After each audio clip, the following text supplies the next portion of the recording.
তো hello student, তোমাদের সবাইকে আমার চ্যানেল আরটি সায়েন্স একাডেমিতে আমি আরেকবার স্বাগত জানাই। তো স্টুডেন্ট যারা এই হাইব্রিডাইজেশন সম্পর্কে ঠিকঠাক ধারণা নেই তাদেরকে বলছি তারা অবশ্যই ভিডিওটা লাস্ট অবধি দেখবে। তো আমি আজকের ভিডিওতে হাইব্রিডাইজেশন সম্পর্কে বিস্তারে আলোচনা করব। খুব একটা শর্ট টাইমের ভিডিও হবে, যার মধ্যে আমি হাইব্রিডাইজেশন তোমাদেরকে খুব ইজিলি বুঝিয়ে দেবো। তো এই হাইব্রিডাইজেশন জিনিসটা জানার আগে আমি প্রথমে বলতে চাই, যারা আমার চ্যানেলে প্রথমবার তো অবশ্যই চ্যানেলটিকে সাবস্ক্রাইব করে পাশে থাকা বেল আইকনে ক্লিক করে দেবে এরকম ভিডিও নোটিফিকেশন সবার আগে পাওয়ার জন্য। তো স্টুডেন্ট, আজকে আমরা যেটা নিয়ে কথা বলবো সেটা হচ্ছে হাইব্রিডাইজেশন। তো হাইব্রিডাইজেশন কারা শো করে, সেটা কার ক্ষেত্রে হয়? তো হাইব্রিডাইজেশন সাধারণত কার ক্ষেত্রে হয়? কার্বনের ক্ষেত্রে হয়। তো সাধারণত কার্বন কত ধরনের হাইব্রিডাইজেশন শো করে? তো কার্বন সাধারণত 3 ধরনের হাইব্রিডাইজেশন শো করে। কার্বন কত ধরনের হাইব্রিডাইজেশন শো করে? 3 ধরনের। কি না, sp3, 2 নাম্বার হচ্ছে sp2, আর 3 নাম্বার হচ্ছে sp। এই 3 ধরনের কি করে হাইব্রিডাইজেশন শো করে। তো কার্বন যে টাইপসেরই হোক না কেন, সে কি করবে? এই 3 ধরনের মধ্যে যে কোনো এক ধরনের হাইব্রিডাইজেশন কি করবে? শো করবে। তো এরপরে যেটা আমরা কথা বলবো সেটা হচ্ছে কার্বন। তো কার্বন কত ধরনের বন্ড করতে সক্ষম? তো কার্বনের ক্ষেত্রে 2 ধরনের বন্ড পসিবল। কি? একটা হচ্ছে সিগমা বন্ড আর একটা হচ্ছে পাই বন্ড। কি বন্ড করে কার্বন? সিগমা বন্ড করে আর পাই বন্ড করে। তো এই সিগমা বন্ড যতগুলো আছে, তো সিগমা বন্ডগুলো কি করতে পারে? প্রত্যেকটা হাইব্রিডাইজেশন করতে পারে। কি করতে পারে?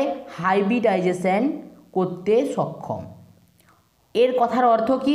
এর কথার অর্থ হলো পাই বন্ড হাইব্রিডাইজেশন করতে পারে না। চলো বুঝতে পারলে কিনা? যে যতগুলো সিগমা বন্ড থাকবে একটা কম্পাউন্ডের মধ্যে, তারা কি করে? হাইব্রিডাইজেশন করতে পারে।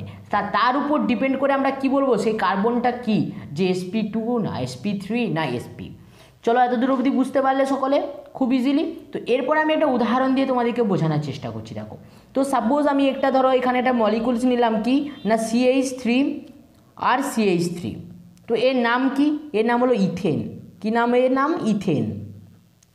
তো এরপরে আমি একটা কথা বলতে চাই, যারা এখনও পর্যন্ত IUPAC নামকরণটা করনি তাদের ভিডিও ডেসক্রিপশনে লিঙ্ক, আই বাটনে লিঙ্ক দেওয়া আছে, অবশ্যই গিয়ে এই IUPAC নামকরণটা করে দেবে। তো এটা খুবই ইম্পর্ট্যান্ট বিভিন্ন অর্গানিক কেমিস্ট্রি পড়ার আগে বা ইনঅর্গানিক কেমিস্ট্রি পড়ার আগে। তো নামগুলো তোমাদের জেনে নিতে হবে, তো অবশ্যই নামগুলো করে আসবে।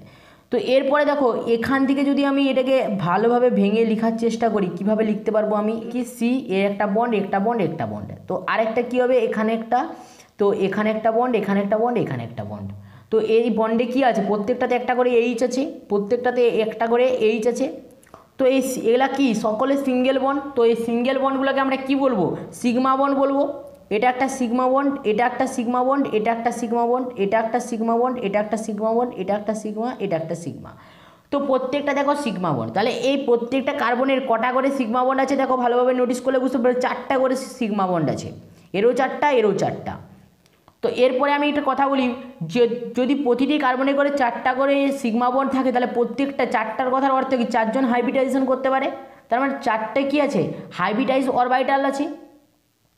এর মানে 4টা অরবিটাল কি করতে পারে? হাইব্রিডাইজ করতে পারে। এর মানে হলো গিয়ে যে 4টা কথার অর্থ হচ্ছে একটা S আর 3টা P। তাহলে হলো গিয়ে কত? sp3। তার মানে এই কার্বনগুলো কি শো করবে? sp3 হাইব্রিডাইজেশন শো করবে। চলো বুঝতে পারলে কিনা এতদূর অবধি? যতগুলো সিগমা বন্ড থাকবে তারা কি করবে? হাইব্রিডাইজেশনে অংশগ্রহণ করবে। তারপরে কি হবে? যতগুলো থাকবে তার মধ্যে কি একটা S হবে, বাকিগুলো P হবে। তো এটা ছিল কি? sp3। তো এইভাবে সেমভাবে যদি আমি আরেকটা বোঝানোর চেষ্টা করি, তো CH2 আর কি ডবল বন্ড CH2।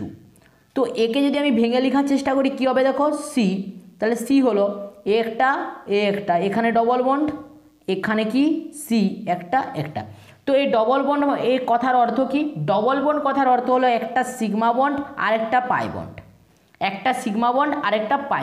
আর এগুলা কি? Sigma bond. তাহলে একটা কার্বনের কাছে কটা করে সিগমা বন্ড আছে? 1টা 2টা 3টা। তাহলে একটা কার্বনের কাছে 3টা করে সিগমা বন্ড আছে। তাহলে 3টা সিগমা বন্ড কথার অর্থ কি? একটা S 2টা P। তাহলে কি হলো? sp2। তাহলে sp2 কার্বন। তাহলে এই দুটো যে কার্বন আছে, এই দুটো কি কার্বন হবে? sp2 কার্বন হবে। তো এরপরে সেমভাবে যদি আমি আরেকটা বোঝানোর চেষ্টা করি, তো ধরো এখানে আছে কি যে CH2 double bond C double bond CH2। তো এক্ষেত্রে বলো এক্ষেত্রে কি ঘটনাটা ঘটবে, তো ভালোভাবে নোটিস করো, আমি এটাকে ভেঙে লেখার চেষ্টা করছি। তো C double bond C double bond C, তো এর দুটো হাত এর দুটো হাত, এখানে এইচ এখানে এইচ, তাহলে এখানে একটা সিগমা বন্ড একটা পাই বন্ড, এখানে একটা সিগমা বন্ড একটা পাই বন্ড।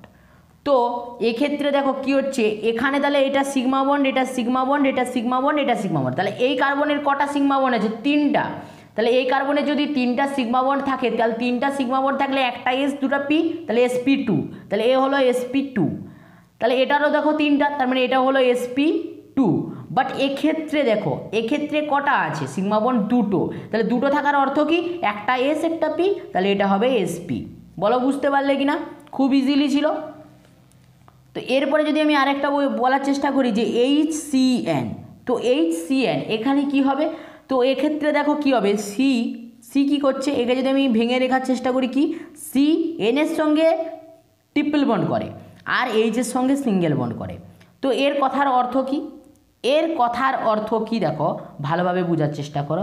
এখানে কি আছে, একটা সিগমা বন্ড আছে আর পাই বন্ড আছে, এখানে একটা সিগমা বন্ড, তাহলে কার্বন কি করছে সিগমা বন্ড করছে, কটা? দুটো, তাহলে দুটো সিগমা বন্ড হলে কি হবে? দুটো সিগমা বন্ড হলে হবে sp কার্বন। বলো বুঝতে পারলে কি না? এর ফলে আমি যেটা কথা বলছি সেটা দেখো, যে কোনো কার্বনিল কম্পাউন্ড যেমনভাবে অ্যালডিহাইড কিটোন কার্বক্সিলিক অ্যাসিড এদের কথা বলো না কেন, সেক্ষেত্রে কি ঘটনাটা ঘটে দেখো।